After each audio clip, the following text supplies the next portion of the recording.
Welcome back to the unofficial Squarespace Entrepreneur Podcast. My name is Omari Harabin. I'm the founder of SQSBthemes.com. And if you've built a business around the Squarespace platform, if you sell products or services that cater to the users of this platform, then this show is for you. Typically, I'm talking with another founder about their story, the lessons they've learned, the insights they've gained from building their Squarespace business. And today I'm going to be sharing one of my own stories. Early in 2021, I launched a Squarespace extension. And then in the beginning of 2022, about a year later, I sold that extension. Now, the reason I'm sharing this story is because I've got another guest coming up in a few weeks who also recently sold a Squarespace related business in the accessibility space. And then I also know of another Squarespace template shop that has recently been acquired by a new owner. And so I think it's interesting now in this particular space that we have businesses that are now being acquired, right? Last year, Squarespace itself went public. You know, they've made big acquisitions, but the acquisitions I'm talking about are in a little bit of a smaller scale. And so the story that I'm going to share with you today is actually a really small project, but this project was for me to go through this process of building and selling an extension so that I could have that complete full cycle experience for myself of, both creating something from scratch and then also, selling it to someone else at the end. So let's get into the story. It's been a while since I told it. So I have some notes here from when I first launched this thing to refresh my memory. But the product was called the SuperJack. The extension was called SuperJack. And I actually came up with the idea for it, or I knew there was a solution that was needed years before that. So in about 2018, a client reached out because they wanted to be able to export their Squarespace orders into a Google Sheet and have those orders sync automatically. Now, what did I do? I went on a little mini quest to figure out a solution to that problem. Now, mind you, I'm not a developer. I'm not a designer. Those aren't my primary skill sets. But I am a pretty good problem solver / Googler / search. I call myself a search engineer. And so I went on a hunt to figure out a solution to this that didn't require code. And I actually found one. And there are a bunch of no-code API integrators that allowed me to hack together without code a solution to this and have the Squarespace Orders API be fed and massaged into this thing and manipulated and spit out into a Google Sheet. And so I posted my solution to my YouTube channel and to my blog.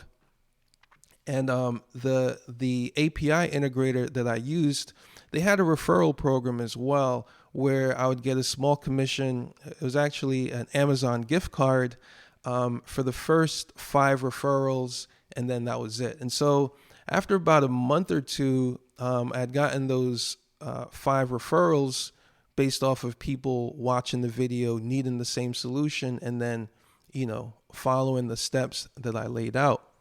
And I thought, all right, cool. It took me maybe an hour or two to create the video. And by the time I'd collected those 5 commissions, it was worth the 2 hours that I spent, or the hour that I spent making that video. Anyway, long story short, about a year later or 2 years later, I realized that I was still getting notifications each time someone had tried out this API integrator, except I wasn't getting referral commissions anymore. So somewhere between 50 and 100 potential, referral commissions had passed. And I thought to myself, well, all right, this is definitely, a viable product idea, because this hacky solution that I've put together, people are looking for it, they're searching for it, they're finding my hacky solution, they're signing up for this API integrator thing. So it's already pre-validated. Now, I had my own ambitions, and my ambitions at this point were, like I mentioned in the beginning of this video, were to be able to sell something. I wanted to be able to sell a SaaS product. So this was an opportunity for me to do that. And so around the end of 2019, I started to get to work on it. And so the first step that I took was to put together some wireframes. So I'd actually, believe it or not, never really put together wireframes before in all the years of designing websites and so on. And so it was a fun little process to think about this product through a developer's eyes or a developer's mind and think, all right, well, what requirements will I have to provide so that they can develop and give me the best product? So anyway, I put together my wireframes, and Upwork has always been my go-to source for freelance developers. And so I went over to Upwork, posted a job description, and I was looking for a Ruby developer. I don't know exactly why Ruby. It was a language that I heard would be friendly for what I was trying to do. Anyway, I did find a developer, except Ruby wasn't his particular language. It doesn't make any difference to me as the end user. So anyway, he said he could do the job and he can get it done. So it took about 2 to 4 weeks to get a prototype ready. And during that time, I put together a small list of potentially interested customers. And it's always interesting, the drop off between the interest list and then, when the thing is actually ready. But anyway, I put together, I after 2 or 4 weeks, the prototype was somewhat ready. And all I needed now was a landing page, which, again, I mocked up a landing page, sent it over to the developer, made a logo in Canva, and then we were ready to get this, beta version out there and used. There were a couple of technical things that I had to work out with Google. Trying to see my notes exactly what that was. It had to do with the authorization.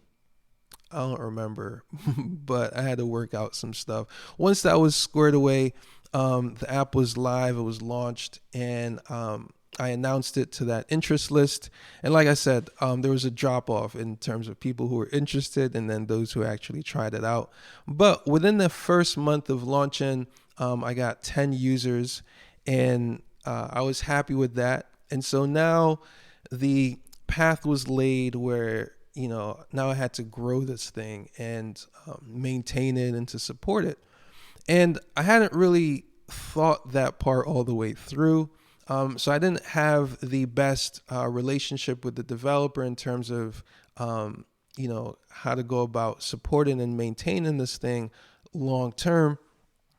But we did add some additional features. So at the point of launch, I had spent maybe $2,000 on getting this thing developed, and then I spent a couple months later spent another $2,000 to add some extra features that proved to no longer be needed shortly after that.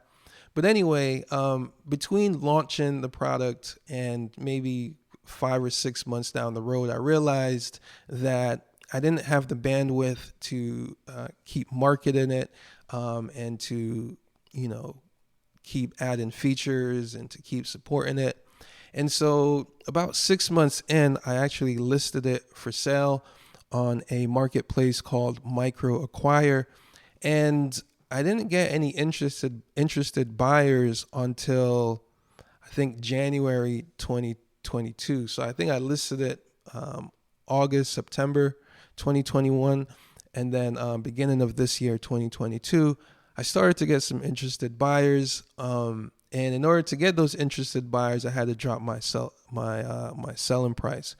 And so once I did get an interested buyer, it only took 2 weeks to close. And I closed for a modest 4-figure sum. But in closing, I had accomplished what I set out to do, which was to go through that complete cycle. Now, the middle part of the cycle of, growing the thing and supporting it and maintaining it, in this particular case, I didn't have the wherewithal for all that, which is what prompted or pushed my desire to sell it a bit sooner. And I think had I added more value to the product, I probably could have sold it for a bit more at the end. But anyway, that was it pretty much. If you have questions on any part of this process, from the MVP to launching to trying to sell a SaaS product, or in this case a Squarespace extension, let me know in the comments for wherever you're watching or listening to this, and I'll get back to you. And that's all I got for this episode. Look out for a future episode, though, where I'm going to be talking with another guest on how they sold their Squarespace business. I think it was a little bit larger size business. They had been running it for a few years, but I'm really looking forward to that conversation. So if you enjoyed this story, you're definitely going to enjoy that. And I'll see you next week on the next episode of the unofficial Squarespace Entrepreneur Podcast. Peace.